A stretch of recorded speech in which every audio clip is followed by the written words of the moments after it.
अस्सलामुअलैकुम। होनहार scholarship phase 2 की ऑफ़िशियली रजिस्ट्रेशन की अनाउंसमेंट हो चुकी है। आज की इस वीडियो में हम आपको डिटेल में बताएँगे कौन-कौन से डिसिप्लिन्स वाले इंस्टीट्यूट जिसमें हमारे पास colleges, universities, medical universities and dental colleges आ जाते हैं और मोस्ट इम्पोर्टेंट है कि आपके पास कितनी आपकी सीजीपीए होनी चाहिए और how you can submit your affidavit. आपने अपना एफिडेविट को किस तरीके से डाउनलोड करके सबमिट करना है और इसके अलावा यहाँ से कुछ और भी मैं आपको तमाम सवालात के जवाबात दूँगा जो कि मुझे कमेंट सेक्शन में पूछे जा रहे थे कि सर हम ट्रांसक्रिप्ट अपनी किस तरीके से अपलोड कर सकते हैं, कितने मार्क्स हमने कैलकुलेट कर सकते हैं और हमारे पास कितनी सीजीपीए होनी चाहिए। इस टाइप के जितने भी आपके सवाल हैं उनके कंप्लीट जवाब आपको आज की इस वीडियो में देखने को मिलेंगे। जैसे कि आप हमारे स्क्रीन पर देख सकते हैं कि जो हमने इनका ऑफिशियल वेबसाइट ओपन की हुई है, Honhaar scholarship undergraduate scholarship program, जो कि रिसेंटली ही फेज 2 ऑफिशियली अनाउंस हो चुका है। न्यू रजिस्ट्रेशन स्टार्टेड, आपने इसके लिए ऑनलाइन ही अप्लाई करना है। अप्लाई के प्रोसेस से पहले आपने एलिजिबिलिटी क्राइटेरिया को अच्छे तरीके से समझ लेना है ताकि जब आप अप्लाई की प्रोसेस की तरफ जाएँ तो आपको इतनी मुश्किलात पेश ना आए। सबसे पहले यहाँ पे इनका एक पॉइंट है, आपके पास पंजाब का डिस्ट्रिक्ट का डोमिसाइल होना लाज़मी ज़रूरी है। अभी आपको इनके तमाम जो भी जिनके पास डोमिसाइल नहीं है वो किस तरीके से अप्लाई करेंगे, वो भी मैं आपको बताऊँगा, तो बस आपने परेशान नहीं होना। नंबर सेकंड पॉइंट वो है जिनकी फैमिली इनकम 3 लाख से कम है, उनको जो एफिडेविट डाउनलोड करके सबमिट करवाना होगा, वो भी आपको मैं इंशाल्लाह दिखाऊँगा अभी किस तरीके से आपने इसे फिल अप करना है। और यहाँ पे नंबर थर्ड ये जो पॉइंट आ रहा है कि कौन-कौन से डिसिप्लिन्स वाले इसमें अप्लाई करेंगे, यूनिवर्सिटीज़ वाले या कॉलेजेस वाले। यहाँ पे देखें कि थर्ड सेमेस्टर से लेके 8th सेमेस्टर के जो स्टूडेंट्स हैं, चाहे वो पब्लिक सेक्टर यूनिवर्सिटीज़ में हैं, चाहे वो बीएस प्रोग्राम हो या बीई प्रोग्राम या उसके अलावा कोई और प्रोग्राम हो जिसमें हमारे पास एलएलबी आ जाता है या आर्ट साइंस वगैरह आ जाते हैं, तो तमाम वो डिसिप्लिन्स वाले इसमें एलिजिबल हैं। एंड नंबर सेकंड वो स्टूडेंट्स जो कि सेकंड ईयर से लेके 5th ईयर के एमबीबीएस या बीडीएस के स्टूडेंट्स हैं, वो भी एलिजिबल हैं इस स्कॉलरशिप के लिए। मिनिमम सीजीपीए और एनुअल परसेंटेज आपकी कितनी होनी चाहिए प्रोग्राम के लिहाज पे डिपेंड करता है। फॉर एग्जांपल अगर आप पब्लिक से यूनिवर्सिटीज़ में हैं या कॉलेजेस में हैं तो आपकी ग्रेटर देन और इक्वल टू 70% आपके मार्क्स लाजमी होने चाहिए या सीजीपीए फॉर साइंस के लिए and greater than equal to for arts subjects के लिए। ठीक है, बेसिकली यहाँ पे देखिए कि मैंने आपको स्टार्टिंग में बता दिया इसमें बीई और बीएस दोनों ही अप्लाई कर सकते हैं, तो इसलिए साइंस वालों के लिए जो आपकी परसेंटेज होनी चाहिए, फॉर एग्जाम्पल मेरी जो डिग्री है बीएस है तो मैं आ रहा हूँ साइंस वाले सब्जेक्ट्स में, तो मेरी जो यहाँ पे परसेंटेज होनी चाहिए वो ग्रेटर देन इक्वल टू 70% से ही ज़्यादा होनी चाहिए। फॉर एग्जांपल अगर मैं आर्ट में आ रहा हूँ तो फॉर एग्जांपल मेरा आर्ट का सब्जेक्ट है या ड्राइंग वगैरह इस टाइप की मेरे पास डिग्री है, तो यहाँ पे मेरे पास जो परसेंटेज होगी मेरी ग्रेटर देन और इक्वल टू 65% तक मेरी ज़्यादा परसेंटेज होनी चाहिए। नंबर सेकंड पे यहाँ पे डेंटल एंड मेडिकल कॉलेजेस का बताया गया कि आपका जो यहाँ पे इनका सीधी सी बात है, इनका सेमेस्टर सिस्टम तो है ही नहीं, हमारे पास ईयर का हिसाब है। तो आपकी जो ईयर की परसेंटेज होनी चाहिए वो greater than and equal to होनी चाहिए 60% के। Selection of the merit criteria based on HEC policy guidelines of the implementation of the uniform semester system of highest of universities। ठीक है, ये इनकी कुछ इंपॉर्टेंट इन्फॉर्मेशन थी जो कि आपको लास्ट में पता होनी चाहिए थी। अभी हम चलते हैं कि कौन कौन से डिसिप्लिन वाले इसमें अप्लाई कर सकते हैं। ठीक है, सबसे पहले यहाँ पे देखें कि मैंने डिसिप्लिन का टैब ओपन किया हुआ, यहाँ पे देखें कि डिसिप्लिन आ रहा है ऊपर। सबसे पहले यहाँ पे देखें आपके पास यहाँ पे तमाम लिस्ट आ रही है डिसिप्लिन की। सबसे पहले आर्टिफिशियल इंटेलिजेंस, कंप्यूटर साइंस वाले। अच्छा, यहाँ पे एक बात और बताता चलूँ, मुझे कमेंट सेक्शन में आ रहा था कि सर यहाँ पे मैंने आईटी में स्टूडेंट हूँ तो आईटी का तो हमारे पास यहाँ पे ऑप्शन ही नहीं है। देखिए बेटा, आईटी किस फील्ड में आ रहा है, आईटी आपके पास कंप्यूटर साइंस की यहाँ पे डोमेन में आ रहा है, तो जस्ट आपने कंप्यूटर साइंस वाला यहाँ पे अपना टैब वो सिलेक्ट कर लेना है। आपने अपनी इक्विवेलेंट डिग्री भी देख सकते हैं। फॉर एग्जांपल अगर मेरी सॉफ्टवेयर इंजीनियरिंग की डिग्री, सॉफ्टवेयर इंजीनियरिंग डोमेन है, कौन सी फील्ड में आ रही है, कंप्यूटर साइंस में आ रही है, आर्टिफिशियल इंटेलिजेंस वाली, मतलब टेक्नोलॉजी वाली ही डोमेन में आ रही है ना, तो इस हिसाब से आपने देख लेना है कि आप कौन सी डोमेन में आ रहे हैं। फॉर एग्जांपल अगर आप बायोटेक्नोलॉजी कर रहे हैं, बायोटेक्नोलॉजी किस में कौन सी डोमेन में आ रही है, ज़ाहिर सी बात है बायोलॉजी वाले सब्जेक्ट्स में आ रही है, बॉटनी जूलॉजी में आ रहा है। इसी तरीके से आपने अपनी डोमेन को देख लेना है कि इक्विवेलेंट डिग्री वाले भी इसमें अप्लाई कर सकते हैं। यहाँ पे देखेंगे इन्फॉर्मेशन नेटवर्क आ रहा है, इन्वायरमेंटल साइंस, यहाँ पे तमाम डिसिप्लिन की लिस्ट यहाँ पे इन्होंने शो कराई हुई है। ठीक है, यहाँ से आप देख लें। इसके अलावा यहाँ पे देखें कि लॉ वाले भी अप्लाई कर सकते हैं। अगर मैं आपको दिखा दूँ, human resource, MBBS, BDS, engineering program, business administration, chemistry, zoology, botany, physics, mathematics, statics, English, Urdu, Punjabi, Islamic studies, education, agriculture, mass communication, pharmacy, allied health sciences, veterinary sciences. Then उसके बाद यहाँ पे हमारे पास देखा जाए coal technology, civil technology, electrical technology, mechanical technology, polymer technology, textile technology, chemical technology, commerce, economics, banking, finance, political science, history, social works, sociology, psychology, geology, GI, fine arts, Arabic, business administration, HRM, human resource management, psychology, water management, solar manufacturing technology और fishers और wild life, ये तमाम मतलब यहाँ पे discipline इन्होंने mention किए गए हैं। अगर आपकी इनमें से किसी भी एक डिसिप्लिन में है degree, then you are eligible for the scholarship. Discipline check करने के बाद आप यहाँ पे अभी आएंगे दूसरे टैब पर। आपने सिंपली यहाँ पे देखेंगे आपके यहाँ पे सिंपली यूनिवर्सिटीज़ वाले टैब पे आएंगे तो ये तमाम वो यूनिवर्सिटीज़ की लिस्ट आ जाएगी जो कि एलिजिबल हैं होनहार स्कॉलरशिप्स के लिए। इसके अलावा अगर आपकी कोई और यूनिवर्सिटी है जो कि इसमें मेंशन नहीं की गई तो unfortunately you are not eligible for Honhaar scholarship phase 2 के लिए, ठीक है। Honhaar scholarship basically phase 2 start ही की गई है 3rd से लेकर 8th सेमेस्टर के स्टूडेंट्स जो कि पब्लिक सेक्टर यूनिवर्सिटीज़ के हैं, और नंबर सेकंड ईयर से लेके 5th ईयर के एमबीबीएस के स्टूडेंट्स हैं जो कि इनके इदारों में अगर इनरोल होंगे उनके लिए स्कॉलरशिप्स हैं ये। यहाँ पे आप देख लें, देन आप आएंगे कॉलेजेस वाले टैब पर। कॉलेजेस पे आप देख लीजिएगा कि यहाँ पे तमाम कॉलेजेस की लिस्ट यहाँ पे इन्होंने प्रोवाइड कर दी गई है कि कौन कौन से कॉलेजेस वाले इसमें एलिजिबल हैं। ठीक है, यहाँ पे देखा जाए तो कॉलेजेस बहुत ज़्यादा हैं, तो रैंडमली आपने देख लेना है कि आप कौन से कॉलेजेस में आ रहे हैं। ठीक है, फिर मैं जैसे स्क्रॉल डाउन करता जाऊँ तो यहाँ पे मेरे पास तमाम कॉलेजेस की लिस्ट आ जाएगी। कॉलेजेस के बाद अगर आप मेडिकल एंड डेंटल कॉलेजेस के स्टूडेंट्स हैं तो देन आपने इस पर टैब दबाएंगे तो यहाँ पे शॉर्ट लिस्ट आ जाएगी कि आपके पास कौन कौन सी मेडिकल डेंटल कॉलेजेस वाले इसमें अप्लाई कर सकते हैं। ठीक है, ये देखने के बाद आप आएंगे अभी सिंपली जो मुझसे कमेंट सेक्शन में सवाल पूछे जा रहे थे कि सर काइंडली इन सवालात के जवाब हमें आप लाजमी दीजिएगा, तो फिर मैंने सोचा कि उस पर आप सबके लिए अलग से डिटेल में वीडियो बना ली जाए। यहाँ पे देखें सबसे पहले जो हमारे पास सवाल पूछा गया है, यहाँ पे इन्होंने जो बताया भी गया है, मैं यहाँ से आपको हर एक चीज़ डिफाइन अच्छे तरीके से करके दिखा दूंगा। ठीक है, यहाँ से अगर मैं इसे टैप कर देता हूँ, जी अब सही है। Who is eligible to the apply for the Honhaar scholarship, सबसे पहला सवाल उसका जवाब मैंने आपको ऑलरेडी बता दिया है कि अगर आप 3rd से लेकर 8th सेमेस्टर के स्टूडेंट से BS program in public sector universities में कॉलेजेस में, और सेकंड ईयर के अगर आप हैं सेकंड ईयर और उससे अबव ईयर के स्टूडेंट हैं एमबीबीएस या बीडीएस प्रोग्राम में ना पब्लिक सेक्टर यूनिवर्सिटीज और डेंटल कॉलेजेस के, then you are eligible for apply. ठीक है, यहाँ पे इन्होंने एक चीज़ मेंशन की गई है कि यहाँ पे बीएस प्रोग्राम, ठीक है, सिर्फ बीएस प्रोग्राम वाले अप्लाई कर सकते हैं, बीई प्रोग्राम वाले अप्लाई इसमें नहीं कर सकते। ठीक है, पहले इनकी जो अपडेट आई थी तो उन्होंने कहा था कि बीई प्रोग्राम वाले अप्लाई कर सकते हैं, बट अभी इन्होंने अपडेशन कर दी है कि सिर्फ यहाँ पे बीएस प्रोग्राम वाले अप्लाई कर सकते हैं जिनकी for example BS civil engineering की डिग्री, ज़ाहिर सी बात है अभी हमारे पास जो इंजीनियरिंग की भी डिग्रीज आ रही है वो भी हमारे पास बीएस में आना स्टार्ट हो चुकी हैं।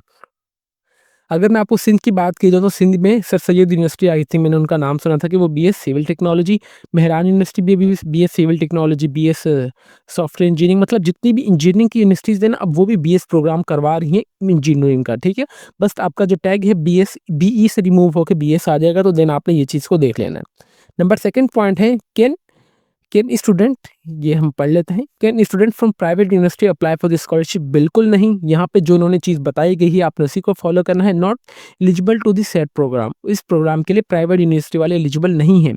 What is the minimum academic requirement to the apply for scholarship, आपके पास कितनी कम से कम मिनिमम रिक्वायरमेंट होनी चाहिए इस स्कॉलरशिप्स के लिए, जो कि मैंने आपको ऑलरेडी बता दिया है।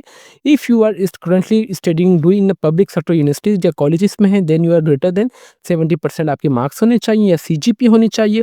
फॉर साइंस सब्जेक्ट्स के लिए, अगर आप आर्ट्स के लिए हैं तो ज़ाहिर सी बात है 65%, and if you are a medical student then medical dental colleges में अगर आप हैं तो आपकी जो परसेंटेज होनी चाहिए वो 60% से ज़्यादा ही होनी चाहिए।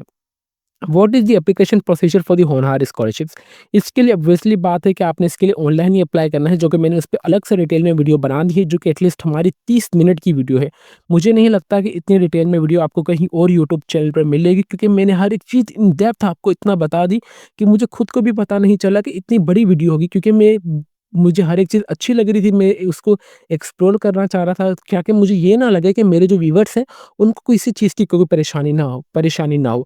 तो इसलिए मैंने उस वीडियो को इतना डिटेल में बता दिया कि हर एक छोटी से छोटी पॉइंट आपने किस तरीके से कौन सी चीज़ अपलोड करनी है, कौन सी जगह पर आपने क्या इन्फॉर्मेशन डालनी है। अगर आपकी पिक्चर्स अपलोड नहीं हो रही तो आपने इवन के मैंने वो वेबसाइट्स भी दिखा दी हैं कि जिससे आपने अपनी पिक्चर का साइज़ रिड्यूस करना है, तो बराए मेहरबानी आप हमारी वो वीडियो देख लीजिएगा, जिसका लिंक मैं आपको इस वीडियो के डिस्क्रिप्शन में प्रोवाइड कर दूँगा। अप्लाई नाउ के बटन के नीचे आप डायरेक्टली हमारी वो वीडियो देख लीजिएगा, आपको तमाम ही क्यूरीज़ आपकी क्लियर हो जाएँगी। ठीक है, ये मुझे और रिक्वेस्ट आ रही थी कि सर आप ये तमाम सवालात के भी जवाबात की वीडियो बना दें, तो मैंने सोचा कि इस पे भी अलग से डिटेल में वीडियो बना दी जाए। ठीक है, बराए मेहरबानी आप हमारी वो वीडियो लास्ट में देख लीजिएगा, मैंने उसमें इतना डिटेल में बताया ना आप सबको स्टेप बाय स्टेप। होपफुली मुझे नहीं लगता कि आपको ऐसी वीडियो कहीं और यूट्यूब पे मिलेगी। नंबर थर्ड हमारे पास नेक्स्ट है, is hard copy for the application required? क्या एप्लीकेशन के लिए हार्ड कॉपी रिक्वायर्ड है? बिल्कुल नहीं है, आपने इसके लिए ऑनलाइन ही अप्लाई करना है। Which conversion formula will be use for the merit calculation? आपकी मेरिट कैलकुलेशन के लिए कौन सा फार्मूला होगा? फॉर एग्जाम्पल अगर आपकी परसेंटेज 85 अबव है then your line in A grade और आप 4 पॉइंट आपको है। अगर आपकी परसेंटेज 70 से लेके 84 के दरमियान है देन आपकी जो CGPA है 3.669 से लेके 3.99 के दरमियान है। अगर आप 55% से लेके 69% के दरमियान है देन आप आ रहे हैं 2.66 से लेके 3.65 CGPA। इस तरीके से आप यहाँ से देख लीजिए, ठीक है। What is the deadline of the submission of the scholarship? इसकी जो डेडलाइन ऑफिशियली कंफर्म नहीं हुई है तो बराए मेहरबानी आप इस चीज़ को छोड़ दें कि क्या लास्ट डेट ऑफ रजिस्ट्रेशन है। आपने अप्लाई कर लिया बस ठीक है, आप समझ लें कि आपका अप्लाई हो चुका है। आपका कोई लास्ट डेट ऑफ रजिस्ट्रेशन से लेना देना नहीं। मुझे तो ये समझ नहीं आ रहा कि कैंडिडेट्स पूछने कि sir last date of registration क्या है, तो आप वेट ही क्यों कर रहे हैं लास्ट डेट ऑफ रजिस्ट्रेशन का? मुझे ये चीज़ समझ नहीं आ रही। बस आप पोर्टल पे जाएं, अप्लाई करना शुरू कर दें, अच्छी सी कोई वीडियो देख के हमारी, आप स्टेप बाय स्टेप सारे स्टेप्स को फॉलो करें। आपका क्या जाए लास्ट डेट ऑफ रजिस्ट्रेशन से जब आपने अप्लाई कर लिया है। जिसको अप्लाई करना होगा, जिसको इंटरेस्ट होगा वो खुद ही ढूँढते-ढूँढते अल्लाह ताला भी उसकी मदद करता है जो अपनी मदद खुद करना चाहते हैं। आप लास्ट डेट ऑफ रजिस्ट्रेशन का पूछ के क्या करेंगे? जब आपकी प्रोफाइल सबमिट हो चुकी है देन आप वेट करें, आपका जो प्रोसीजर है वो स्टार्ट होगा। प्रोसीजर जो किस तरीके से स्टार्ट होगा वो भी अभी मैं आपको इंशाल्लाह बताऊँगा।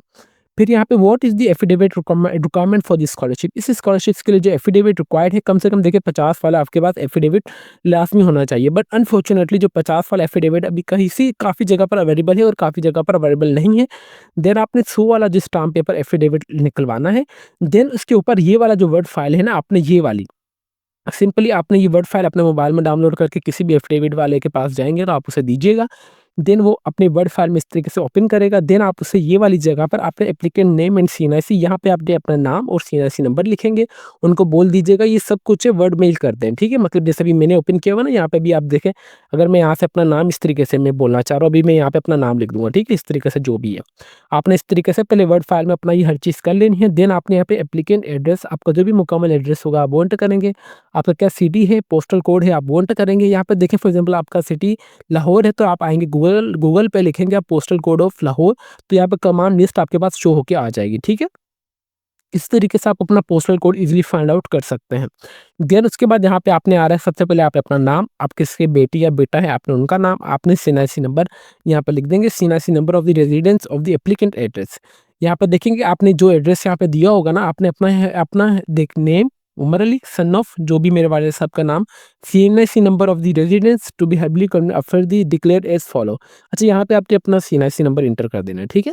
देन उसके बाद आपने डिक्लेरेशन इनकी पढ़ लेनी है। ये पढ़ने के बाद सिंपली आप आएँगे, यहाँ पे आपने अपना नाम लिखना है, आपने सिग्नेचर करना है। देन यहाँ पे आपने विटनेस, जो मुझे कमेंट सेक्शन में पूछा जा रहा था कि सर विटनेस कौन-कौन से होंगे? देखिए विटनेस आप अपने भाई या अब्बू को छोड़ के बेहतर होगा कि आप अपने कोई भी कज़न का ले लें, चाचे, ताए, खाला या फूफड़ जो भी आपके कज़न्स वगैरह हो, आपने विटनेस पर उनका नाम, उनका एड्रेस, उनका सीएनआईसी नंबर और उनके सिग्नेचर कर लेना, ठीक है? देन यहाँ पे डेट और प्लेस आप लिख दें। आप फॉर एग्जाम्पल में आप लिख दें यहाँ पे डेट कोई भी रैंडमली 20 फरवरी 2025 और प्लेस यहाँ पे आपने अपना मुकम्मल यहाँ पे एड्रेस लाहौर वगैरह इस तरीके का आप लिख दीजिएगा, ठीक है? सिंपली जैसे आपका ये हो जाएगा, देन आप ये प्रिंट करवाएँगे। प्रिंट करवाने के बाद आपको वो कंपोज़र जो खुद ही ये फ़ोटोस्टेट की मदद से आपको ये सारा जो कुछ जो ऑटोमेटिकली प्रिंट हो जाएगा आपके एफ़िडेविट के ऊपर। देन ये कंपोज़र का काम है, ठीक है? ये आपका काम नहीं है।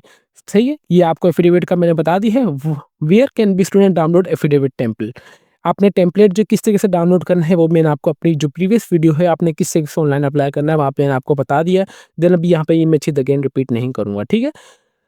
Can can student apply if they have only applied for the domicile but have not. अच्छा यहाँ पे देखें, can student apply if they have only applied for the domicile but not have any certificate? इसका मतलब ये है कि क्या वो स्टूडेंट अप्लाई कर सकता है जिनके पास डोमिसाइल और उनके अलावा और कोई सर्टिफिकेट ना हो? Yes, student can be attach a receiving slip of any other proof application from the relevant authority. इसका मतलब ये है कि देखें फॉर एग्जांपल अगर आपके पास आपका डोमिसाइल नहीं है, फॉर एग्जांपल आपने डोमिसाइल के लिए अप्लाई किया है तो आपको एक डोमिसाइल का टोकन दिया जाएगा। देन आप इंस्टीड आप डोमिसाइल की जगह वो टोकन भी यूज़ कर सकते हैं। इसी तरीके से अगर आपने कोई भी आपकी मार्कशीट वगैरह फिलहाल नहीं है, आपने इसके लिए अप्लाई किया हुआ है, ज़ाहिर-सी बात है आपने एप्लीकेशन दी होगी तो जिसको आपने एप्लीकेशन दी होगी उससे सिग्नेचर भी ली होगी कि लास्ट में ये बात याद रखिएगा as a proof. For example अगर आप कोई भी एप्लीकेशन किसी को देते हैं तो उससे बोलिएगा कि सर आप क्या इस एप्लीकेशन के नीचे अपने सिग्नेचर कर दें नाम के साथ और डेट के साथ। देन आप वो उस एप्लीकेशन को फ़ोटोकॉपी करवा के एक अपने पास रख लीजिएगा और एक ओरिजिनल उनको दे दीजिएगा एज़ अ प्रूफ़ के तौर पर, ठीक है? आपने ये जो मेरी बात है ना, लाइफ़ टाइम के लिए याद रख लें। तो यही बात यहाँ पे रिपीट हो रही है कि अगर आपके पास कोई भी आपके सर्टिफ़िकेट्स वगैरह फ़िलहाल नहीं है, इफ़ यू आर अप्लाइड, अगर आपने अप्लाई किया हुआ है, देन आपके पास कोई तो प्रूफ़ होगा आपने अप्लाई किया होगा, तो आपके पास वो टोकन लाज़मी होना चाहिए, स्लिप वगैरह। देन आप उसमें भी अप्लाई कर सकते हैं, ठीक है? Is the scholarship only for the Punjab domiciles? बिल्कुल, ये स्कॉलरशिप सिर्फ पंजाब के लिए ही है, जिनका डोमिसाइल पंजाब का, ये मैंने आपको स्टार्टिंग में बता दिया है।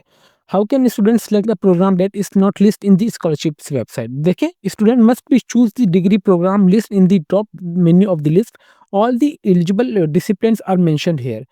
ये मैंने आपको स्टार्टिंग में पहले चीज़ बता दी कि जो डिसिप्लिन यहाँ पे मेंशन हो गए इक्विवेलेंट वाले, आप वो भी सेलेक्ट कर लीजिएगा, कोई इसमें परेशानी वाली बात नहीं है।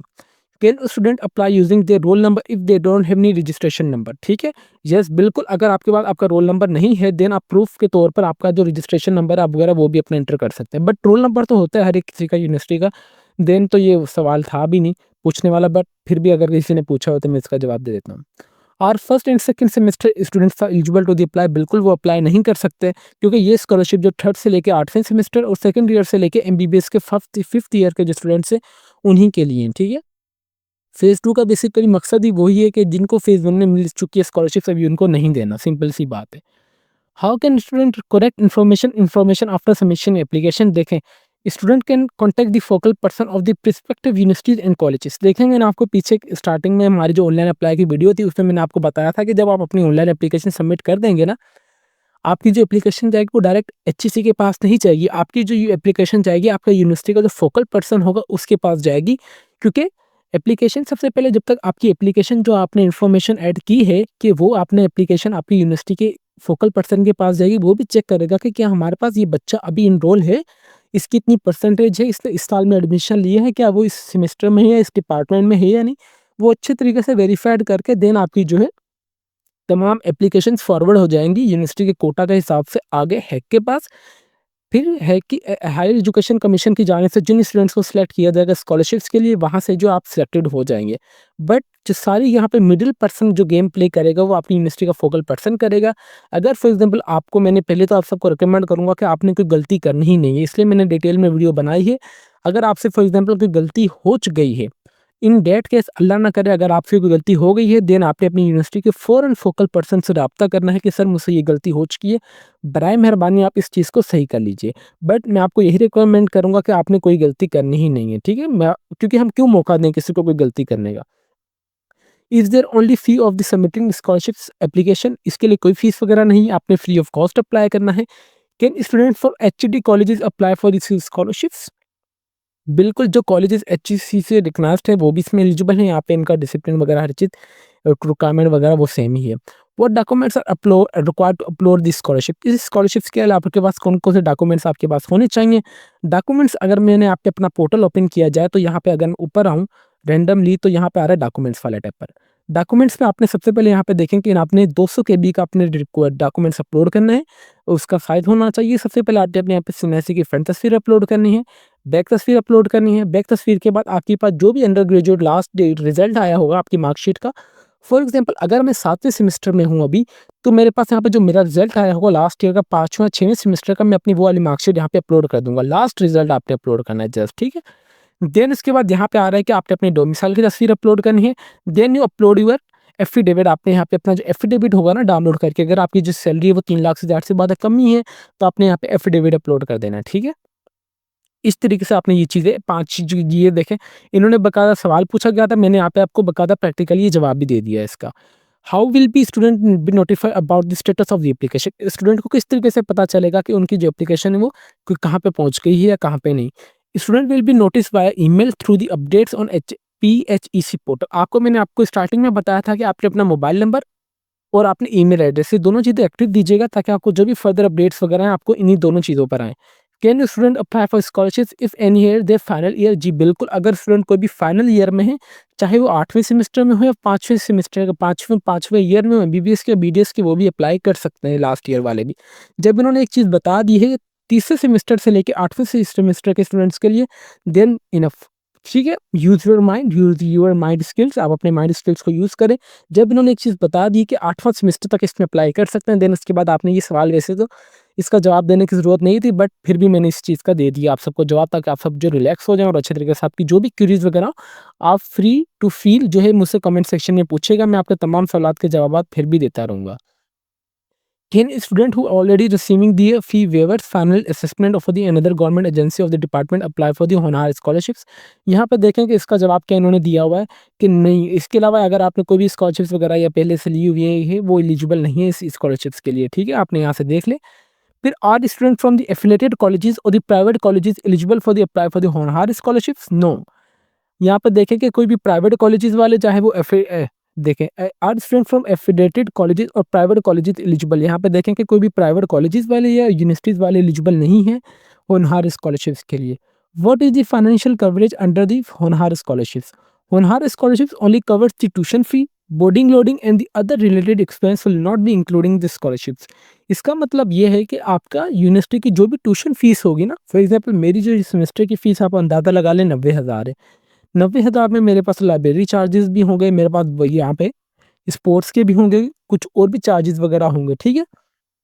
तो उसमें मेरे पास देखें जो मेरी सेमेस्टर की फ़ीस होगी वो मेरी 65,000 है, एक समझ के ले लें। बाकी जो मेरे एक्स्ट्रा चार्जेस है वो मेरे वो उसमें काउंट नहीं होंगे। तो जहाँ पे जो मेरी ट्यूशन फ़ीस है ना वही जस्ट माफ़ की जाएगी, उसके अलावा जो भी आपके एक्सपेंसेस वगैरह होंगे वो इस स्कॉलरशिप्स में इंक्लूडिंग नहीं है, ठीक है? चाहे अगर आप कोई भी बैचलर्स वगैरह कर रहा है या किसी और सूबे वगैरह से आके या किसी और शहर में आके स्टे भी कर रहा है, इवन कि कोई हॉस्टल्स वगैरह में भी रह रहा है, तो आपने ये चीज़ माइंड में अपने लाज़मी याद रखें कि आपको सिर्फ ट्यूशन फ़ीस की ही स्कॉलरशिप्स दी जा रही है, उसके अलावा कोई और अदर एक्सपेंस वगैरह की आपको स्कॉलरशिप्स नहीं दी जा रही।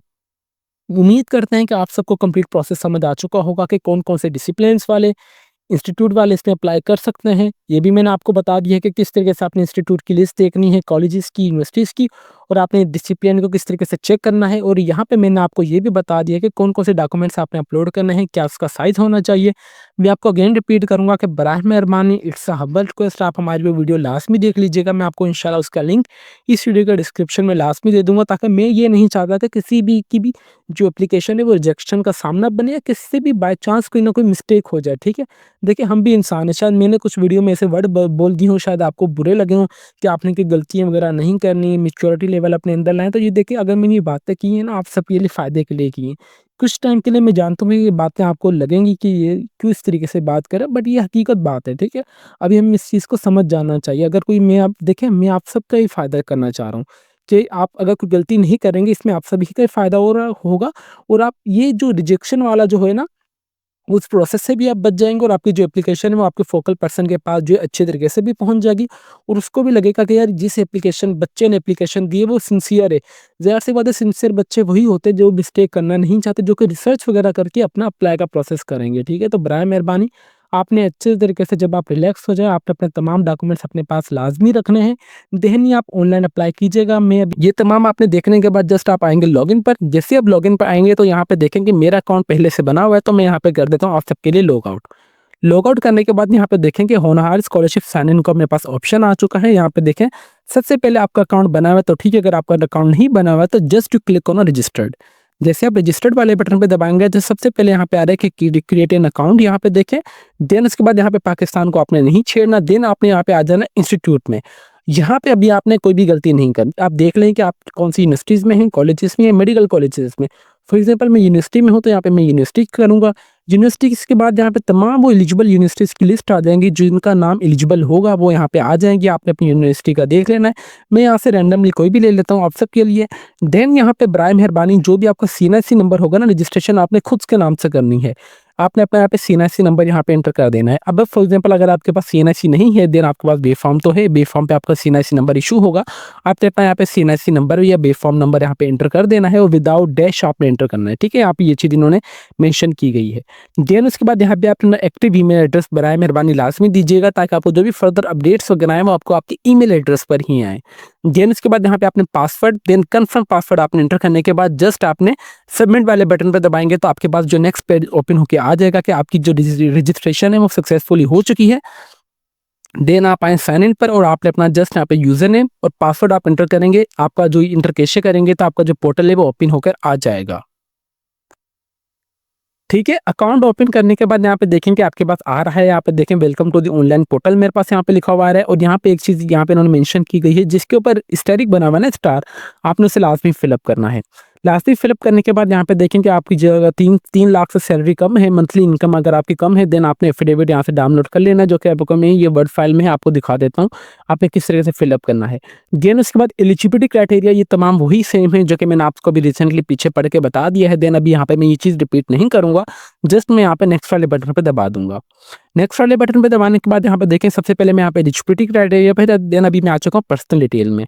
यहाँ पे देखें ऑल दी फील्ड मस्ट भी जिसके ऊपर स्टैरिक बना हुआ है स्टार आपने उसका लाजमी फिलअप करना है। Please do not type the data, select the data from the calendar only. आपने यहाँ पे देखें कि जहाँ पे इन्होंने कैलेंडर्स वगैरह का ऑप्शन दिया हुआ है आपने वहाँ से डेटा अपनी सिलेक्ट करनी है। नंबर फर्स्ट पे आपने यहाँ पे आपका जो भी मुकम्मल नाम होगा वो अपना एंटर करेंगे। मिडिल नेम को आप छोड़ दें, सबसे पहले फर्स्ट नेम जैसे मेरा नाम है उमर तो यहाँ पे लिख दूंगा उमर, और लास्ट नाम जो मेरा अली है तो मैं यहाँ पे लिख दूंगा अली। देन उसके बाद यहाँ पे आपने अपने वालिद साहब का नाम एंटर कर देना है, जो भी आपके वालिद साहब का नाम हो। देन आपने यहाँ पे चूज फाइल पर आके आपने अपनी तस्वीर अपलोड कर देनी है, जो कि आपको मैं रिकमेंड करूंगा वाइट या ब्लू बैकग्राउंड में ही होनी चाहिए। देन इसके बाद आप जेंडर मेल या फीमेल जो भी हैं आप वो एंटर करेंगे, आप कौन से मजहब से बिलोंग करते हैं आप वो एंटर करेंगे। देन उसके बाद होम नंबर के ऊपर देखेंगे रेड कलर का स्टैटिक नहीं बना हुआ है तो आप इसे छोड़ दें। देन यहाँ पे देखें कि मोबाइल नंबर के ऊपर स्टैटिक बना हुआ है, स्टार बना हुआ है, तो आपने यहाँ पे बराए मेहरबानी अपना मोबाइल नंबर लास्ट में एक्टिव दीजिएगा। देन उसके बाद यहाँ पे देखेंगे पीछे मैंने रजिस्ट्रेशन में यूनिवर्सिटी सेलेक्ट किया था तो मेरे पास यहाँ पे यूनिवर्सिटी आ रहा है, और यूनिवर्सिटी मैंने Khwaja Farid university of engineering select की थी तो मेरे पास ये ऑटोमेटिकली आ रहा है। अभी ये चेंज नहीं हो सकता, ठीक है। यहाँ पे देखें अभी यहाँ पे फॉर एग्जांपल चेंज हो भी सकता है, बट मैं आपको रिकमेंड करूंगा कि आपने जो पीछे चीज सेलेक्ट की है तो आपने उसी को फॉलो करें, ठीक है। हर बार आप रजिस्ट्रेशन में कुछ हो रही है वहाँ पे चीज सेलेक्ट करें, देन यहाँ पे आप कुछ और करें तो इस तरीके से मजा नहीं आएगा। जाहिर सी बात है आप जिस डिसिप्लिन में हैं आप उसी डिसिप्लिन को फॉलो करें, जिस यूनिवर्सिटी में हैं आपने पहले भी वही डेटा एंटर करनी है और बाद में भी आपने वही डेटा एंटर करनी है। यहाँ पे देखें कि सब कैंपस मेरे पास इसका है ही नहीं तो इसलिए शो नहीं हो रहा। डेट ऑफ एडमिशन यहाँ पे देखें आपके पास जो भी आपकी फर्स्ट ईयर का यूनिवर्सिटी का चलान आपने पे किया होगा ना एडमिशन का, आपके पास वो तो लाजमी होना चाहिए, ठीक है। आपने उसकी डेट यहाँ पे एंटर कर देनी। अगर डेट याद नहीं भी हो तो आपने यूनिवर्सिटी के अपने इदारे में चले जाना है, यहाँ पे आपने जाकर अपनी डेट ऑफ एडमिशन वहाँ से पता करवा सकते हैं। देन उसके बाद आपके पास जो भी आपका रोल नंबर होगा ना क्लास का, फॉर एग्जांपल मेरा जो था BScs 20, आगे मैं ईयर मेंशन नहीं कर रहा। देन उसके बाद जो भी मेरा रोल नंबर था इस टाइप का था, तो आपका जो भी रोल नंबर होगा यूनिवर्सिटी का आपने वो यहाँ पे अपना एंटर कर देना, ये आपका क्लास का रोल नंबर। देन आ रहा है डिसिप्लिन, मेरा यहाँ पे कौन सा डिसिप्लिन है, मेरा तो भाई था इन्फॉर्मेशन यहाँ पे सॉरी कंप्यूटर साइंस, तो यहाँ पे लिख दूंगा कंप्यूटर साइंस आ रहा है। टाइटल आ रहा है यहाँ पे देखे कि मेरे पास जो BS कंप्यूटर साइंस की डिग्री, इस तरीके से, ठीक है। उसके बाद आर यू यूनिवर्सिटी स्टूडेंट और डिग्री विल बी टाइटल, अच्छा ये मैंने एंटर कर दिया। देन उसके बाद यहाँ पे आ रहा है कि please to not type the data, select the from the calendar only. इनका मतलब ये है कि यहाँ पे आपने डेट ऑफ बर्थ यहाँ पे कैलेंडर से आपने सिलेक्ट करनी है। देन उसके बाद आपका डोमिसाइल कौन से डिस्ट्रिक्ट का है आप यहाँ पे वो एंटर करेंगे। देन उसके बाद आपकी फैमिली इनकम कितनी, अगर आपकी फैमिली इनकम जो है 3 लाख से कम है देन आप यहाँ पे एफिडेविट इनका जमा करवाएंगे, जो कि इन्होंने पहले से बता दिया है कि फॉर एग्जांपल अगर मैं यहाँ पे अगेन आ जाता हूँ होम पर, कि यहाँ पे इन्होंने क्या बताया कि family income should be less than, ठीक है। जिसकी फैमिली इनकम 3 लाख से कम है ना, तो अगर फॉर एग्जांपल मेरी जो फैमिली इनकम है, मेरी जो सैलरी अभी वो अप्रोक्सीमेटली यहाँ पे 1 लाख आप लगा लें या 70 या 80 हज़ार लगा लें, तो मैं यहाँ पे लिख दूंगा 70 से 80 हज़ार। ये लिखने के बाद जस्ट यहाँ पे आपने फॉर एग्जाम्पल यहाँ पे मैं लिख देता हूँ 70,000, ठीक है, इस तरीके से, ठीक है। ये करने के बाद यहाँ पे पासपोर्ट नंबर आप छोड़ दें, ड्यूअल नेशनलिटी को भी छोड़ दें क्योंकि इसके ऊपर रेड कलर का स्टारिक नहीं बना हुआ है। Then click on save and continue पे देन आप क्लिक करेंगे तो आप आ जाएंगे नेक्स्ट पोर्टल पर इनके। देखें यहाँ पे मैं जो पिक्चर अपलोड कर रहा हूँ अपनी, तो यहाँ पे इन्होंने क्या आ रहा है कि आपने जो पिक्चर का साइज होना चाहिए वो 200 MB से कम होना चाहिए।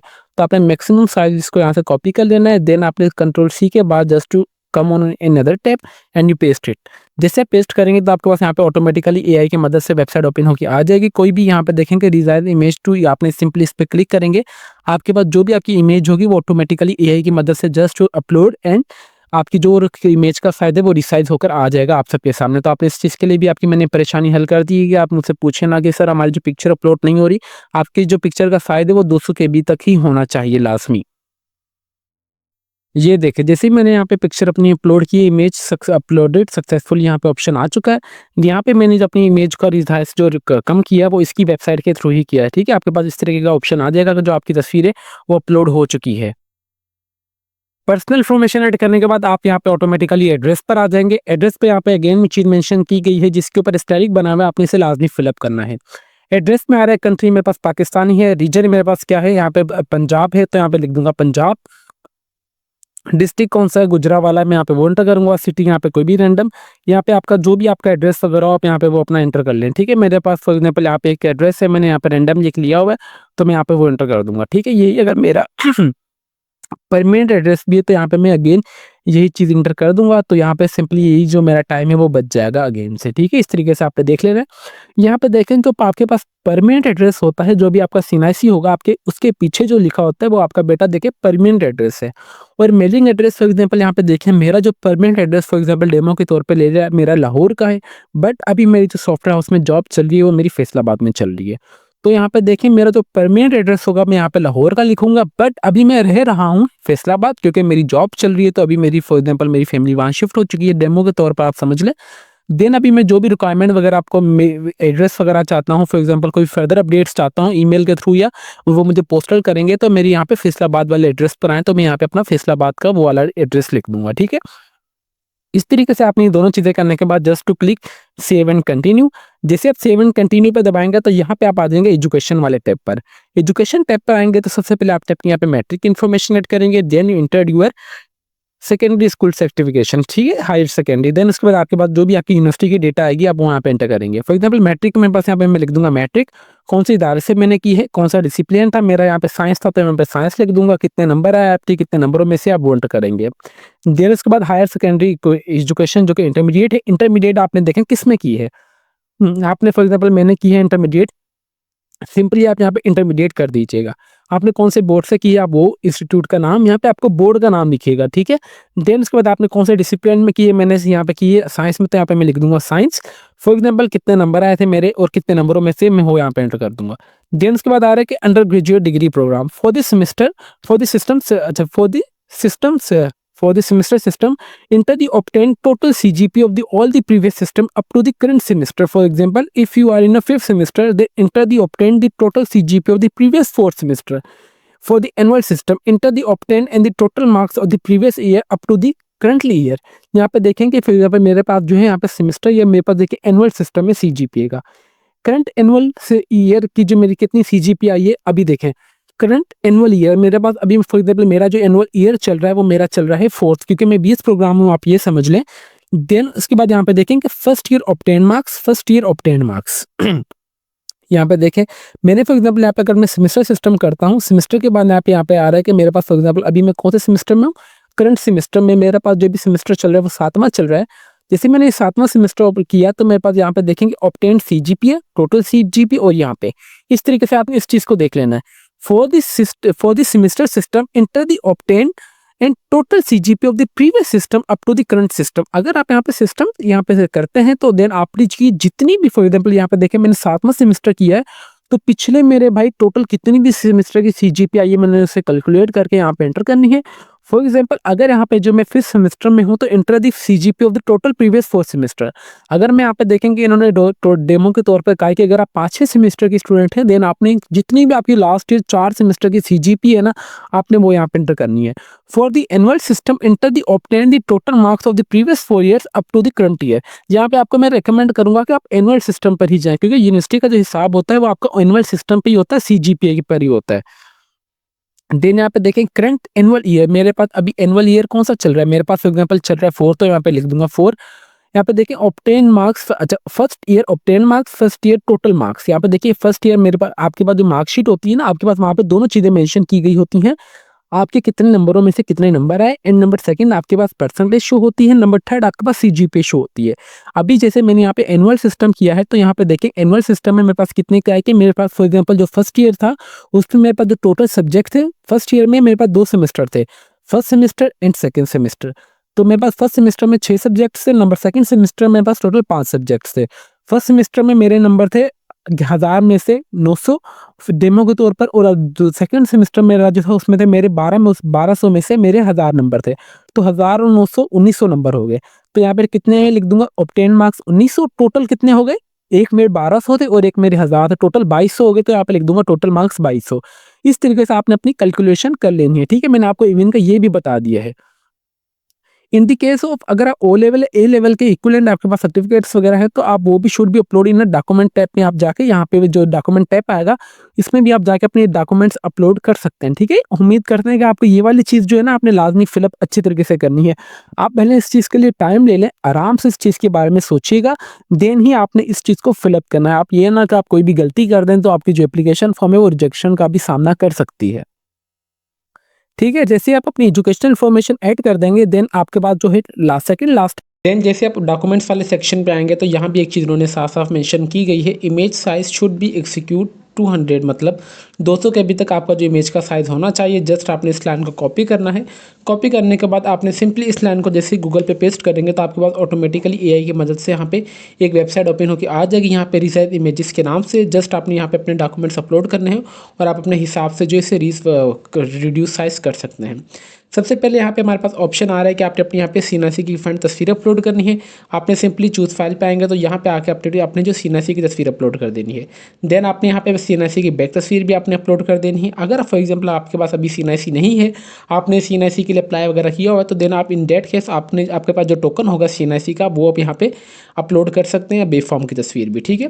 फिर नंबर 3 पे हमारे पास यहाँ पे आ रहा है कि अंडर ग्रेजुएट लास्ट रिजल्ट, जो भी आपके फॉर एग्जांपल लास्ट रिजल्ट आया ना यूनिवर्सिटी का, जिस सेमेस्टर का, जिस ईयर का, आपने वो अपलोड कर देना है। फॉर एग्जांपल अगर मैं अभी 7वें सेमेस्टर में हूँ, तो यहाँ पे मैं जो मेरे पास 5वें और 6वें सेमेस्टर का जो मेरा 3rd ईयर का रिजल्ट है, मैं यहाँ पे उसकी मार्कशीट अपलोड कर दूंगा। देन यहाँ पे हमारे पास नेक्स्ट है, यहाँ पे हमारे पास आ रहा है कि click to the upload document domicile, आपका जो भी डोमिसाइल है पंजाब के किसी भी डिस्ट्रिक्ट का, वो यहाँ पे अपलोड करेंगे। सिंपली आपने चूज फाइल पर आके देन लास्ट हमारे पास जो ऑप्शन एफिडेविट, ठीक है। एफिडेविट जो है आपने इनकी वेबसाइट से भी मैं आपको बताता हूँ कि किस तरीके से आपने डाउनलोड करना है। डाउनलोड करके उससे आपने 100 रुपये वाला जो हमारे पास एफिडेविट होगा, स्टाम्प पेपर होगा, आपने उसके ऊपर उसे प्रिंट करवा के उसे फिलअप करके फिर देन आपने पिक यहाँ से क्लिक करके इसके अपने मोबाइल से स्कैनर से देन आपने यहाँ पे अपना सिंपली जो एफिडेविट है वो अपलोड कर देना है आपने यहाँ पर। एफिडेविट यहाँ पे अभी आ जाते हैं हमारे पास टाइम एफिडेविट का। यहाँ पे सिंपली एफिडेविट आपने किस तरीके से डाउनलोड करना है वो मैंने आपको बता दिया है। यहाँ पे आपने सिंपली इस एफिडेविट को है किसी भी प्रिंट पेज पे डाउनलोड, इस एफिडेविट जो 50 वाला हो या 100 वाला हो, आपने उसी पे इसको लिख दीजिएगा, ठीक है। सबसे पहले name of the applicant and सीना, इसे आपने यहाँ पे इस चीज़ को रिमूव करके आपने अपना यहाँ पे जो भी मुकम्मल होगा नाम होगा आप वो अपना एंटर करेंगे, और आपने अपना सीनासी नंबर, आपका जो भी मुकम्मल एड्रेस होगा आप वो एंटर करेंगे, आप कौन से सिटी से हैं और उस सिटी का क्या पोस्टल कोड है आप वो एंटर करेंगे, ठीक है। फॉर एग्जाम्पल अगर आप लाहौर से हैं तो आप यहाँ पे क्रोम ब्राउजर पे आएंगे, लाहौर से आप लाहौर पोस्टल कोड यहाँ पे लिख देता हूँ। पोस्टल कोड यहाँ पे कंप्लीट लिस्ट आ चुकी है, तो यहाँ से आपका जो भी पोस्टल कोड होगा आप यहाँ से वो देख सकते हैं। देन उसके बाद यहाँ पे एप्लीकेंट नेम आपने अपना यहाँ पे मुकम्मल नाम, सन ऑफ डॉटर ऑफ आपने अपने वालिद साहब का नाम, देन आपने सीनासी नंबर, आपने अपना यहाँ पे सीनासी नंबर, एप्लीकेंट एड्रेस, आपका कहाँ का एड्रेस है आप वो एंटर करेंगे। ये एंटर करने के बाद आपने इनकी फॉलो इंस्ट्रक्शंस को आप लाजमी पढ़ रहे हैं, आपने देख लेना है कि आप इसमें क्या पढ़ रहे हैं, कि मैंने जो भी इन्फॉर्मेशन दी है बिल्कुल सही दी है, एक्यूरेट दी है, ट्रू दी है, for the knowledge of the brief, और मेरी जो फैमिली इनकम है वो कम से कम 3 लाख से कम है, 300,000 से कम है। देन उसके बाद यहाँ पे आपने हर एक चीज देख लेनी है। I make the affidavit it good faith and the undergraduate fall information of the misrepresentation and the lead to the disqualify. अच्छा, अगर आपकी यहाँ पे इन्फॉर्मेशन गलत निकली तो आप डिस्क्वालीफाई हो जाएंगे और आप मिस प्रेजेंटेशन भी इनको करेंगे, और अब मे भी आपको जो आगे जाके भी इस चीज़ का सामना करना पड़े, तो बराए मेहरबानी आपने इस चीज़ को लाजमी सही फिलअप करना है। देन उसके बाद यहाँ पे जो आपने अपना नाम, एप्लीकेंट नेम, आपने सिग्नेचर ऑफ द डिपोनेंट, आपने यहाँ पे अपना सिग्नेचर भी यहाँ पे कर देना है। देन उसके बाद आपने विटनेस बाय, आपने यहाँ पे एक विटनेस जो है आपका फॉर एग्जांपल कजन वगैरह हो या चाचू वगैरह हो या कोई भी फैमिली मेंबर का आपने विटनेस, उनका नाम इंटर करना है, उनका मुकम्मल एड्रेस, उनका सीएनआईसी नंबर इंटर करना है, आपने विटनेस के सिग्नेचर करवाना है। देन यहाँ पे आपने डेट, और आपने जिस डेट पर आपने एप्लीकेशन एफिडेविट को डाउनलोड करके फिलअप करें, आपने वो डेट यहाँ पे एंटर करके इस एफिडेविट को अच्छे तरीके से फिलअप करके यहाँ पे आके अपलोड कर देना है, अपलोड वाले ऑप्शन पर, ठीक है। इस तरीके से बेटा कोई परेशानी वाली बात नहीं है। देखिए मैंने आपको हर एक चीज़ लाइव करके दिखा रहा हूँ, इसलिए मैं आप सबको लाइव करके दिखा रहा हूँ ताकि आप सबको कोई परेशानी ना हो ड्यूरिंग रजिस्ट्रेशन, और आप जल्द से जल्द आपकी रजिस्ट्रेशन भी हो जाए। बट इन डेट केस कि आपकी जो भी रिक्वायरमेंट के हिसाब से अगर आप इनकी पोर्टल पर आएंगे, आपने सबसे पहले एलिजिबिलिटी क्राइटेरिया वगैरह, डिसिप्लिन्स वगैरह को लाजमी देख लेना है, देन ही आप अप्लाई की तरफ आइएगा। देन आपने सिंपली सेव एंड नेक्स्ट पर दबाएंगे। ये तमाम 5 डॉक्यूमेंट्स अपलोड करने के बाद आप रिव्यू पे आएंगे। रिव्यू पे आने के बाद by submitting this application form I confirm the all the information provided and the accurate complete at the best of the my knowledge. मैंने जो भी यहाँ पे इन्फॉर्मेशन दी है बिल्कुल सही दी है। अगर मैंने कोई भी इन्फॉर्मेशन दी तो मैं डिस्क्वालीफाई हो जाऊंगी एप्लीकेशन से, और स्कॉलरशिप मुझे और कहीं भी नहीं मिलेगी। Note, please review the application before submit. आपने एप्लीकेशन को लास्ट में रिव्यू करना है सबमिट से पहले। You can not edit your application when you click the submit button. अगर आपने एक मरतबा सबमिट वाले बटन पे दबा दिया देन आपने एप्लीकेशन को एडिट नहीं कर सकते, आप एप्लीकेशन को एडिट नहीं कर सकते, आप एप्लीकेशन को एडिट नहीं कर सकते। यही चीज़ मैं आपको हर एक चीज़ अपनी वीडियो में बताता हूँ कि once you can submit application, चाहे वो जॉब की हो, चाहे वो स्कॉलरशिप की हो या वो किसी भी स्कीम के लिए हो, once you click on a submit button, जब आपने सबमिट वाले बटन पर दबा दिया then you have no control of right, then you can easily edit. Edit हो भी सकती है, मे बी ना भी हो, बट आपको बहुत ज़्यादा फेस जो है मुश्किल करनी पड़ेगी। तो इसलिए इन्होंने ये चीज़ साफ-साफ बता दी है कि आपने सबमिट वाले बटन से पहले आपने जो भी पर्सनल इन्फॉर्मेशन में आप आएँ, एडिट वगैरह इन्फॉर्मेशन करना चाहें आप कर सकते हैं, आपकी मर्ज़ी है। बट एक मरतबा जब आपने सबमिट कर दिया देन आप कुछ भी नहीं कर सकते, देन आपकी जो डेटा है वो सबमिट हो जाएगी। देन उसके बाद आप इनकी हेल्पलाइन डेस्क वगैरह से राब्ता करें, फिर वो जाके होगा होगा या काम नहीं होगा, वो इनकी श्योरिटी नहीं है, ठीक है? बट इन्होंने ये चीज़ साफ-साफ मेंशन की गई है कि आपने जो भी अपनी डेटा देनी है बिल्कुल सही देनी है, सबमिट वाले बटन से पहले। जैसे आप सबमिट वाले बटन पे दबाएँगे तो आपकी जो प्रोफ़ाइल है वो सबमिट हो जाएगी। देन उसके बाद आपके पास आ जाएगा एप्लीकेंट आईडी, आपका नाम, मुकम्मल नाम, आपने इसकी स्कीम के लिए अप्लाई कर दिया और इन दैट केस आपको इंशाल्लाह मेल भी आ जाएगी कि आपका जो सक्सेसफुली अप्लाई हो चुका है। देन आप वेट करें फर्दर प्रोसेस के लिए। मे बी आपका जो डेटा है, आपकी यूनिवर्सिटी का जो फोकल पर्सन होगा वो भी आप ये जो आप एप्लीकेशन फिलअप करेंगे ना, ऑटोमेटिकली जो भी आपकी यूनिवर्सिटी सिलेक्ट की होगी उसके बैकएंड पे जो भी फोकल पर्सन होगा ये डेटा सारा उसके पास चले जाएगा। वो डेटा को अच्छी तरीके से वेरीफाइड करेगा कि ये बच्चा हमारे इदारे में एनरोल है भी या नहीं, और इस सेमेस्टर में भी है, इसने इतनी परसेंटेज ऐड की है, इसने ये एड्रेस इन्फॉर्मेशन ऐड किया है कि ये तमाम इन्फॉर्मेशन हमारी इन्फॉर्मेशन से मैच हो रही है या नहीं। जब वो तमाम इन्फॉर्मेशन मैच करेगा देन आपका जो डेटा है वो हैक के पास फॉरवर्ड हो जाएगा, ठीक है? सबसे पहले आपकी जो इन्फॉर्मेशन ये डायरेक्ट एचईसी के पास नहीं जा रही है, आपकी यूनिवर्सिटी का जो फोकल पर्सन है उसके पास जा रही है इन्फॉर्मेशन। वो प्रूफ करेगा, अच्छे तरीके से वेरीफाइड करेगा, देन ही आपकी स्कॉलरशिप्स को आगे परफॉर्म किया जाएगा, दी जाएगी आपको स्कॉलरशिप्स। वो आपको डिफरेंट इवेंट्स के हिसाब से आपको स्कॉलरशिप्स वगैरह एचईसी के बंदे आएंगे आपके इदारों में, डिफरेंट वहाँ पे फंक्शंस ऑर्गेनाइज करेंगे, फिर आपको आपकी वहाँ भी डेटा इन्फॉर्मेशन ऐड की जाएगी, चेक की जाएगी कि अब जो फोकल पर्सन ने इन्फॉर्मेशन हमें दी और हमारी जो पोर्टल पर इन्फॉर्मेशन आई है, और आपके वो बाकायदा आपके पास तमाम अपने ओरिजिनल डॉक्यूमेंट्स भी होने चाहिए जब आप ऑनलाइन अप्लाई भी करें। देन जब आपको स्कॉलरशिप दी जाएगी देन भी आपके पास आपके तमाम डॉक्यूमेंट्स लाजमी होने चाहिए। इन डेट केस अगर वो आपके डॉक्यूमेंट्स चेक भी कर लें तो आपको कोई इतनी परेशानी वाली बात ना भी हो, आप रेडी भी रहें कि आपके पास आपके तमाम डॉक्यूमेंट्स होने चाहिए। तो ये इनका कंप्लीट अप्लाई का प्रोसेस था, सिंपल सा था, मैंने आप सबको और सिंपल सा करके बता दिया है। आपने एफिडेविट को किस तरीके से सबमिट करना है वो भी मैंने आपको बता दिया, ठीक है? आपने सिंपली एफिडेविट को डाउनलोड करके इसे अच्छे तरीके से फिलअप कर लेना है। डाउनलोड से पहले जस्ट आपने ये वाली चीज़ें जो है ना, यहाँ से आपने ये वाली चीज़ें इसको यहाँ से रिमूव कर दीजिएगा, क्योंकि यहाँ पे जो आपने अपने बाय हैंड से लिखेंगे तो आपने इस तरीके से आएंगे, आपने इस चीज़ के लिए यहाँ से इतनी स्पेस मगर छोड़ देनी है, ठीक है? ताकि ये इस तरीके से, ताकि आपके पास ये आप जब आप इसे डाउनलोड भी करेंगे तो आपके पास इतना ये लिखा हुआ है, या मे बी आप इसे वर्ड फाइल में तो है, आपने यहीं से इन्फॉर्मेशन ऐड करने के बाद देन आप डाउनलोड करके प्रिंट करवा लें, देन भी कोई परेशानी वाली बात नहीं है। जो वो रास्ते बहुत ज़्यादा है, अभी आपकी मर्जी कि आपने किस तरीके से किस काम को करना है। तो ये इनका कंप्लीट अप्लाई का प्रोसेस था जो कि सिंपल सा था, और मैंने आप सबको और सिंपल सा करके बता दिया है, और आपने परेशान नहीं होना। मैं आपको इनकी मेन वेबसाइट का लिंक इस वीडियो के डिस्क्रिप्शन में प्रोवाइड कर दूंगा ताकि आप सबको कोई परेशानी ना हो। और मैंने देखें कोई भी वीडियो का कोई पार्ट वगैरह स्किप नहीं किया कि आपने किस तरीके से क्या चीज़ करनी है और किस तरीके से क्या चीज़ नहीं करनी, मैंने आप सबको हर एक चीज़ लाइव करके दिखाई है। इसके अलावा अगर आपकी कोई भी क्वेरी वगैरह हो, फॉर एग्जाम्पल आप facing issue of the regarding scholarship, आपने सिंपली क्लिक हेयर पे दबाएंगे। क्लिक हेयर पे दबाने के बाद यहाँ पे आपके पास जो भी आपका सीएनआईसी नंबर होगा आप वो एंटर करेंगे। देन उसके बाद आपका जो भी पासवर्ड होगा, पासवर्ड एंटर करने के बाद आपने साइन वाले बटन पे दबा देना है। इस तरीके से दबाने के बाद यहाँ पे देखेंगे welcome to the Umar Ali आ रहा है, यहाँ पे लॉग कंप्लेंट, यहाँ पे कंप्लेंट हिस्ट्री आ रही है। फॉर एग्जांपल यहाँ पे अगर आपकी कोई भी कंप्लेंट वगैरह हो तो आप यहाँ पे कंप्लेंट इन फ्रंट नेसेसरी पे आएंगे, यहाँ पे आपकी कंप्लेंट आईडी वगैरह हर एक चीज़ यहाँ पे शो होकर आ जाएगी, ठीक है? इस तरीके से आपने अपनी जो कंप्लेंट यहाँ पे इजिली रजिस्टर वगैरह करवा सकते हैं। यहाँ पे लॉगिन कंप्लेंट में आते हैं, यहाँ पे आपकी फॉर एग्जांपल कंप्लेंट कौन सी कैटेगरी की आप यहाँ पे वो एंटर करेंगे। अगर आपसे कोई डॉक्यूमेंट्स गलत अपलोड हो चुके हैं या एलिजिबिलिटी सेक्शन वगैरह के आप वो एंटर करेंगे। देन यहाँ पे सब कैटेगरी आ रहा है, यहाँ पे मेरिट लिस्ट कंसर्न आ रहा है, कुछ भी आ रहा है तो आप यहाँ पे वो एंटर करेंगे। वो एंटर करने के बाद यहाँ पे आपने यहाँ पे आ रहा है कि क्यूरी है, आपकी क्यूरी करेंगे। अगर आप उनको सजेशन देना चाह रहे हैं, फीडबैक देना चाह रहे हैं, जो भी आप देना चाह रहे हैं आप वो एंटर करेंगे। देन इसके बाद इन डिटेल में आपने अपनी यहाँ पे क्यूरी अपलोड कर देनी है। आपने कंप्लेंट रिलेटेड जो भी आपकी कंप्लेंट होगी आपने वो अपने अब यहाँ पे अपलोड कर देनी है। और उसके बाद यहाँ पे आपने सेकंड कंपनी जो भी आपने रिलेटेड क्यूरी वगैरह आप वो करने के बाद अपलोड करने के बाद just to click on submit वाले बटन पे, देन आपकी जो भी क्यूरी है वो यही भी इजीली यहाँ से अपलोड हो जाएगी। देन आपको यहाँ पे इनके डैशबोर्ड की मदद से राब्ता किया जाएगा आपको कि बेटा आपको किस चीज़ की परेशानी है, और बाकायदा यहाँ से आपके पास हर एक चीज़ आ जाएगी कि आपकी कंप्लेन आईडी वगैरह वगैरह क्या है, कब आपका स्टेटस हुआ है, किस टाइम आपने की है और वो एक्शन में आई भी है कंप्लेन या नहीं। इस तरीके से इनका ये डैशबोर्ड है, आप सबके लिए बनाया गया है हेल्पलाइन की मदद से।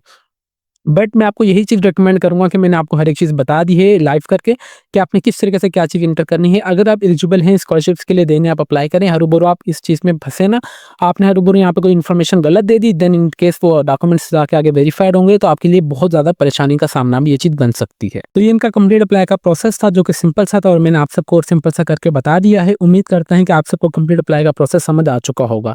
इसके अलावा अगर आपकी कोई भी क्वेरी वगैरह हो तो आप चाहे तो हमारा जो फेसबुक पेज जो कि लेट्स फिल्मी तुम अली के नाम से है, आप चाहे हमसे राब्ता वगैरह करके अपनी क्वेरी वगैरह सॉल्व भी करवा सकते हैं। हम आपके तमाम सवालात के जवाब देते रहेंगे with the passage of time. अगर आपसे ऑनलाइन अप्लाई हो रहा है तो वेल एंड गुड है, अगर आपसे ऑनलाइन अप्लाई नहीं हो रहा तो आप हमसे भी ऑनलाइन अप्लाई करवा सकते हैं बिल्कुल मुनासिब से चार्जेस में। हम आपसे आपकी तमाम इन्फॉर्मेशन लेंगे, देन हम आप सबके सामने जो आपका अप्लाई का प्रोसेस कंटिन्यू कर देंगे। तो अभी तक भी अगर आप हमारे चैनल पर नए हैं तो चैनल को लाजमी सब्सक्राइब कर लीजिए और बेल आइकन को दबा दें ताकि हमारी हर आने वाली इन्फॉर्मेटिव वीडियो का नोटिफिकेशन आप तक ईजिली पहुंच सके। तो फिर मिलता है नेक्स्ट वीडियो में, तब तक के लिए अपनी दुआओं में हमें बहुत ज़्यादा याद रखें। अल्लाह हाफिज़।